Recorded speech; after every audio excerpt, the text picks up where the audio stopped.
Welcome to The Leap with Japa, the podcast that bridges continents and connects stories.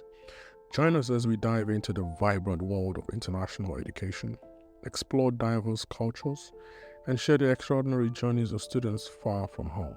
Whether you're dreaming of studying abroad or already embarking on this adventure through other means, Leap with Japa is your companion in navigating the exciting, challenging, and transformative world of global education. Let's leap into today's episode.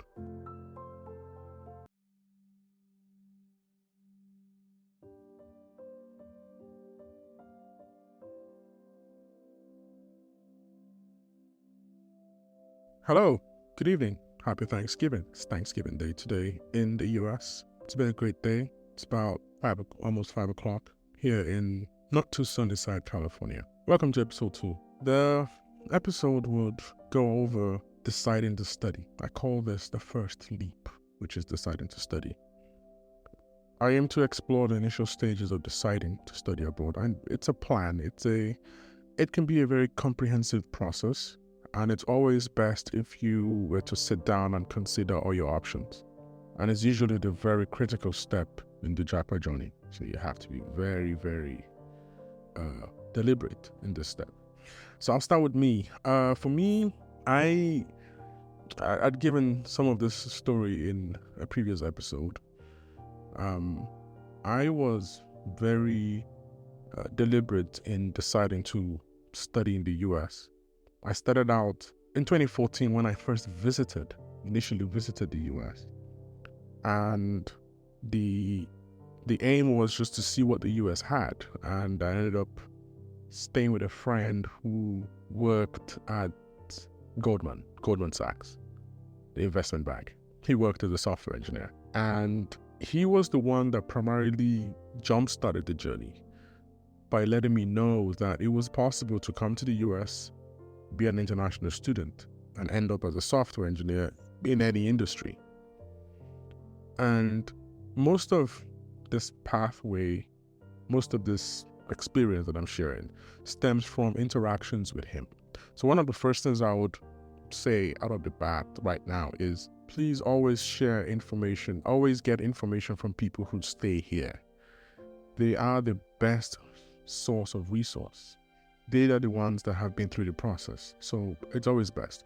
So moving on, I listened to him and he explained, the process to me. And I said, okay, this sounds like a great plan. I would, take it up. And, that started the journey. So why the US? So one of the things you would mention is, why not Australia? Or the UK? Or Canada? Or a Scandinavian country? So for me, UK, I had already gone to the UK. I couldn't get a job in the UK, in tech. I did lots of interviews, worked as a telemarketer, worked in grocery stores. It just didn't work out. It worked out for some other people. I just, the last minute, I didn't want to break the rules of my visa, and I left and went back to Nigeria. Canada was another option. It was on the table. So this was 2014. One of the things that drew me to the US rather than Canada is the strength of the tech system, the ecosystem in America. I just didn't see that existing in Canada. So at the time, the law of the US was the central engine of the tech industry. And not just that, I had just seen someone that had passed through the US and is successful. So that reinforced my decision to take the US. So I don't know, so that once you cross that path, the next question would be, so how did you choose your school? Why did you pick it? How many schools did you apply to? So I'll just give you a backdrop of what the US is like. So a lot of people do not understand the sheer size of the US. So if you are in a country, say Nigeria, or you're in Kenya, or you're in Malaysia, or Japan, or somewhere, America has 331 million people. It's huge. To give you more context, California, the state that I live in, has 32 million people. Now, Canada, the size of Canada is bigger that the entire US. So listen carefully. The size of Canada is bigger than the entire US. California has 32 million people. The entire space of Canada has roughly the same amount of population as California. That gives you an idea of how big and how huge the US is. So the US is a very, very huge country. And that tells you that there are lots of schools. In the entire number of schools, according to the website that I checked just before recording this, is 3,982 schools. Post-secondary, by the way, not entire schools. Post-secondary, 3,982. So you have huge amounts of people in the US. That's the sheer volume. So, next question would be, how in the world do you choose schools? So I'll give you some criteria to look out for when trying to figure out what school should I go. And those criteria don't involve ranking. The first thing I would advise is never look at a school ranking to make your choice. School rankings are marketing pamphlets. It's just marketing. It's not different from I want to get on an airline to go from one state to another. It's the same plane. It's the same route. It's just different ways of getting there, different services. It's the same thing with schools. It's the same education. I'll get to that in a bit. So 3,982. The first thing you should always consider is the cost of living. That is the first thing you should always consider when picking up schools. So there is a website that I have open on my computer. This website is called the it's epi.org. It's I forgot what EPI is, but essentially they have an EPI family budget calculator on there that measures the income of a family needs in order to attain a modest yet adequate standard of living.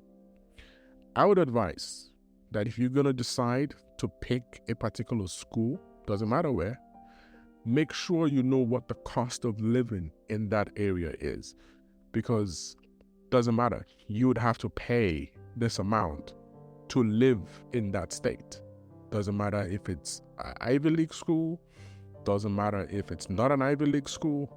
This cost of living is a factor that you should consider, because you have to eat, you'd have to sleep somewhere, you'd have to entertain yourself. So you cannot run away from cost of living. So one of the biggest factor is affordability. Can I afford to live in that city? So I'll give you an example. If I wanted to go to school in Houston, Texas, so I'm typing this on my computer right now, and I wanted to go to school in the Houston, Woodlands, Sugarland area. For one adult, housing is $893 a month. Food is $250 a month. Transportation, you will need transportation because, Texas is a huge place. You'd have to, there's not the credible public transport, so you'd have to make sure you can get yourself from one point to another. That's about $797 a month, so depends. Everything monthly you would need is $3,000 in the Houston area. I'll give you another one. So, some people might say, okay, that's Houston. Maybe you are applying to University of Texas or Texas State or whatever. That's an example. Let's say, for example, you wanted to live in New York. So, I want to live in New York. So it depends on where you want to stay. Let's say you're going to go to the Buffalo area, Buffalo, Niagara Falls area. How much would you spend? Well, you'll spend $743. Again, that's Buffalo area, not the New York Metro. So let's say, for example, you wanted to do New York Metro. I want to stay right in the heart of New York Metro. Your housing is $1,760 a month. Your food is $350 a month. Transportation is easier because it has a very, very good public transport. So you spend $433. But you'd have to spend $4,000 every month in New York. So you understand, it depends on the state. So take, for example, my advice is always go to a state where you have lower cost of living, because you'd have to spend living expense in any city anyways. So why not choose the cheapest? I know the next question would be, but what about the schools? We'll get there. This is the first line of entry, cost of living. Once you've narrowed it down, so let's say, for example, you decide to go to Arkansas. So I can say, I want to go to Arkansas area, the Fayetteville area. Housing in Arkansas is $579 a month. Food is $260. Transportation, you would only need $2,840 in Arkansas. So that's one option. So you can say, okay, I've got an option. So you need to be aware of the U.S., the way the U.S. is. So you have the East Coast, you have the West Coast, you have the South, and you have the, everything in between. So you have Wyoming, South Dakota, North Dakota, Minnesota, Kansas, Oklahoma, New Mexico. Those are all states right, smack in the Midwest. You have in the South, you have Georgia, you have Alabama, you have Louisiana. Those are typically, very good cost of living. So my advice, look for, the New Yorks and the Californias are very expensive to live in.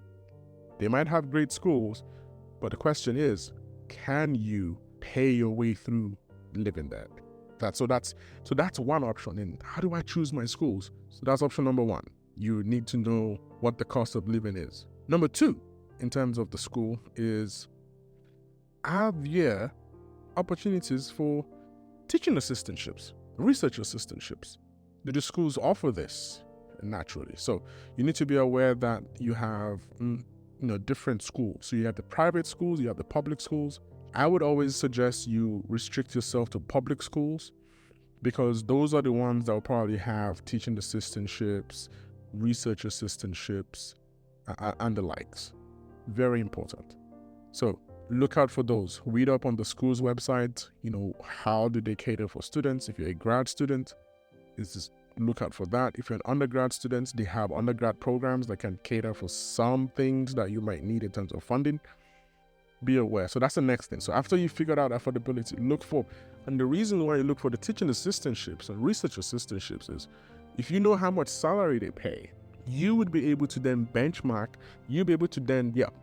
that against the cost of living and go, if I were to come into this city and I got a teaching assistantship or a research assistantship, is this enough to cover? For someone like me, to give an example, when I went to grad school, I was paid $1,400 a month.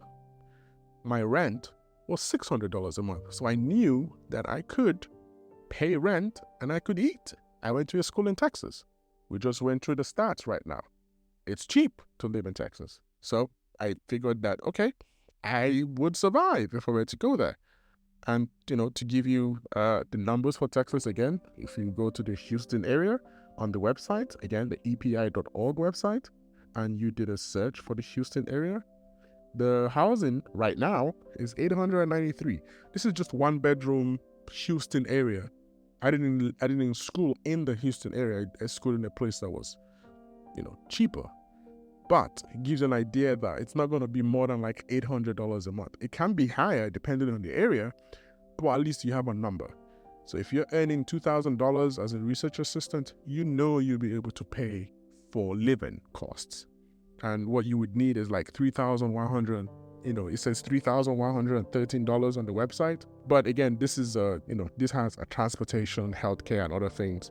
But this gives you an idea that if you were to go to school in Houston, you would be able to at least get through it.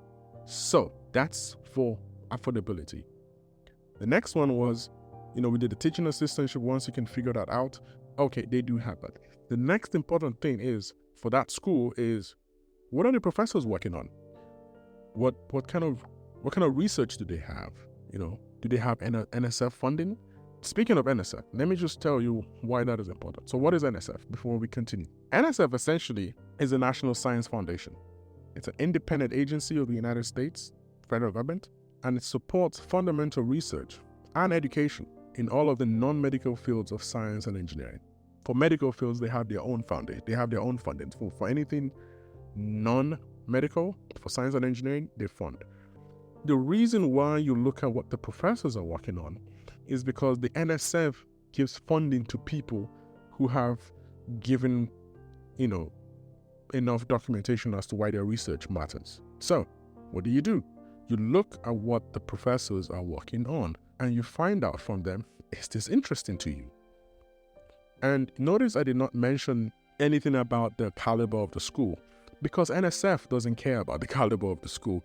NSF just cares that the research is advancing the principles and the values of the United States. So, if they have NSF funding, it is a high indicator that that professor, doesn't matter what school he's in, is doing great work that might interest you. The reason why you don't look at the school they're in is because professors move all the time. And you might start with him in a school somewhere and he moves, you move with him. He would take you alongside with him. Now, he might move in another city that might be more expensive, but that's not the point. The point here now is that you are doing this research because the funding is available to complete the research and it interests you. So, also, are their research papers well cited? That's a good indicator to say, okay, so this professor is doing great work. So those are the things. The next thing you should look at is, what are the various schools in that area? So, to give you an idea, every U.S. state has a state university. Give you an idea, there are 50 U.S. states. Each state has a state university. So an example would be Iowa State University. Another university in that same state would be University of Iowa. So there are two different schools. One is a state university, one is kind of like a federal university. So that's one way you can look at different schools. So once you've decided that, okay, the cost of living is good, the research is good, the next thing you do is pick a state and then start putting either X state university, so X being the name of the state. So an example would be Texas State University is different from University of Texas. You then do your research that way to find out, what are the various schools I can apply to? What are the various professors? What are they doing? So that's one way to start to start looking for schools. Now, another important criteria is these schools have different programs. And one of the fundamental things with understanding picking a school is, do they have proper accreditation? Now, the biggest accreditation for engineering. So I keep talking about engineering. I'm not restricting this message to engineers. It would always be good to refer to other fields of study. I'm referring to the field of study I'm more knowledgeable about. So accreditation would exist for engineering schools. It would exist for business programs. It would exist for medical programs. It would exist for legal programs. But the accreditation I'm talking about right now is the ABET accreditation. So what is it? It's a non-profit, non-governmental agency that accredits programs. Notice, not schools, programs. So you might have a school that has multiple programs. They accredit programs in applied and natural science, computing, engineering, and engineering technology. The ABET accreditation provides assurance that a college or university program meets the quality standards of the profession for which that program prepares graduates. They accredit programs, not institutions. They provide specialized accreditation for post-secondary programs within degree-granting institutions. So another factor is to look at the accreditation. So the ABET accreditation for Stanford is the same ABET accreditation for the 500 best school in America. It's the same accreditation. If you're wondering what ABET means, it actually means the Accreditation Board for Engineering and Technology. That's what it means. So it's the same thing. So if I say, the computer science program in Harvard is better than your computer science program, it is possible that the caliber of people teaching the programs are good, but the accreditation and the way that the standard is being met is different. Everybody has different teaching styles. ABET aims to say that the quality standard of the profession for which the program prepares the graduates has met their requirement. And once you meet that, you've met the requirement. So the accreditation of the school matters. So that's another factor to consider, the accreditation. So we've been through the, picking schools, the cost of living, the opportunities for teaching for a job on campus, or the teaching assistant or a research assistant, the NSF funding. Another factor that I would like to give, and this is very important, and I see this most of the time, is don't restrict yourself to specialized courses. So don't say, I want a master's in data science or a master's in data analytics. I'll tell you why. You end up restricting yourself for the job market. These schools come up with these titles as a marketing ploy to just get students to apply. So don't restrict yourself to specialized courses. Generalized courses offer you more flexibility for job opportunities. I'll give you an example. If I were to do a master's in computer science and I take courses in AI, cybersecurity, data analytics, if I were to apply for a machine learning role, I could apply. I can apply for a machine learning role today. I can apply for a data science role again the next time. It helps me to be flexible, because what you want is for you to, get a job eventually, get experience. If you have a restricted degree program, like a master's in AI, what happens if you don't get AI jobs? You're not going to tell someone you want machine learning. They're going to go, maybe you did not go through machine learning. So you handicap yourself. Also, when you're filing OPT, H-1B, green card process, it can become difficult with specialized courses, because the requirements are usually very generic for these programs, for the file, for your applications. And the last thing you want is for someone that is going through your application to not understand exactly what this is. So because when they're assessing your OPT or H-1B or green card applications, the people assessing are not experts. It's not an AI expert that is looking through your application. It's someone probably with an English major.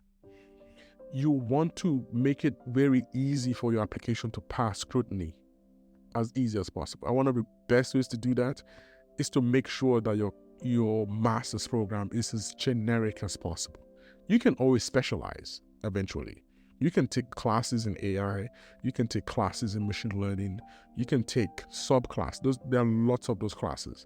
And at the end of the day, you're just going to get an A or a B class, and A or a B grade, and you're done, and you move on. So don't be too bogged down trying to be, I want to have a PhD or a master's in machine learning. It's not going to help eventually. It might be a handicap. But if you make it as generic as possible, you are flexible in changing your, you can decide like, you know what, I'm not going to do this. I want to do something in generative AI. I want to do something with large language models. I want to do something different. Allows you to do that. So the pros and cons. It takes a while to do this application. Another point to make is, most people have asked me in the past, do I need to take GRE or do I not need to take GRE? My own personal view is always take the GRE, because it's just a requirement that you've met. I know some schools are phasing them out, but if the GRE is an option, I would have always advised for you to take the GRE. It's valid for 5 years. You don't have to take it after you take it once for 5 years. I would advise you take the GRE, take the TOEFL exams. It gives you more flexibility in applying. So another question I usually get is, how many schools do I apply to? This is very important for your visa processing.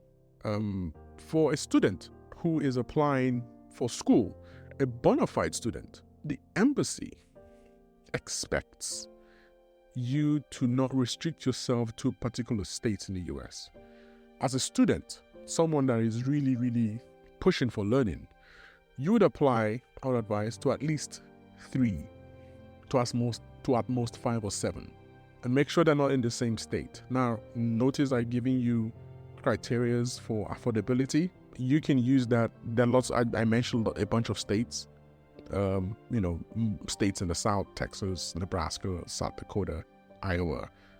Pick 4 or 5 of them. Pick a state school or different schools. Look at the professors and apply to like 3 to 5. If you apply to one, you're not going to convince the visa officer that you're a serious student. Why are you applying to one school? This school, like I said, they have 3,982 schools in America. You cannot apply to one school. It doesn't make you a bona fide student.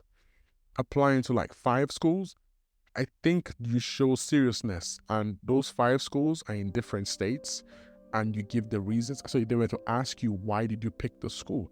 What do you say? I love what the professors are doing. I can afford to pay the school fees. Now you notice that the criteria I just gave you are criteria you give a visa officer to let them know that you are truly a bona fide student. So that's the reason why I outlined those criteria in the beginning. Pros and cons, advantages, huge advantages. You get to work in the industry, if it's tech, you get to see a real world working experience. You work with smart engineers. You see how the meal is cooked. You see how engineers work. You are part of one of the biggest opportunities in the US, and you will become part of that. So that's a huge draw. Lots of career prospects. You have cutting-edge facilities. You have the NSF funding. You have national labs that are doing in-depth research that would, give birth to the next business models. So you have researchers working on the next cutting-edge network technologies, broadband technologies, machine learning technologies. And then if you have it for applications in the missile areas and for military, so there's so many things. And you have access to that as a student. It's incredible. You don't have the amount of national labs you have in America is huge, and those are opportunities. You have a multicultural experience. You get to see different kinds of people. You get to learn different cultures. You no longer have tunnel vision about how things work. You get to meet people from different cultures who have experienced different things, and that's a huge learning opportunity. Can't get that in most European countries who are generally homogeneous.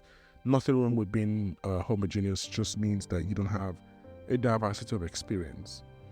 And the disadvantage is you will feel homesick. America is very individualistic. Everyone keeps to their own silo. So you would have to understand that is the way things work here. It's not bad, it's just different. So you have to learn to adapt. Also, you need to figure out your finances. So you need to know, how much money do I have committed to this process? Another thing that you should consider is you need to have a timeline. Never rush an application for school. There are two times you can have applications done: September or January. In another episode, I'm going to outline the advantages and disadvantages of different application time points and things like that. Most probably it's going to be the episode after this one, but keep listening and you would get way much more information from myself. So for there's lots of cultural insights. I intend to cover most of this with interviews from people. So I'm going to be interviewing current students, international students who are currently in the US studying, and I'm going to use that to get you practical information from them. And also the podcast series would more like chart their journey over time. So I'll be bringing them back for future episodes so you can see what has changed and different things that they're going through. So that way you basically get the US experience through the lens of someone that is here. So I believe this is going to be a good place to stop this particular episode. If there's a part 2 for this, I would let you know in a future episode for you to know what to expect. I've thoroughly enjoyed letting you know about my thought process into this, and I look forward to to speaking more with you about the next steps. Thank you very much for listening. Have a wonderful rest of your day. Thank you for tuning into this episode of Leap with Japa. I hope it brought you valuable insights and stories that resonate with your journey. If you have any thoughts to share, questions, or want to send a voice note with your feedback, please visit our website at leapwithjapa.io. You will find a contact form there. I would love to hear from you and feature your voice in a future episode. Don't forget to subscribe to the podcast on your favorite platform, some of which are Apple Podcasts, Spotify, iHeartRadio, or Player FM. Your subscriptions and reviews help us grow and reach more listeners, and I truly appreciate each one of them. Also, check out our merch store on leapwithjapa.io website for some cool t-shirts and hoodies. Perfect for showing your support for the show. Stay tuned for our next episode, where we'll dive even deeper into the experiences and challenges of international education and careers.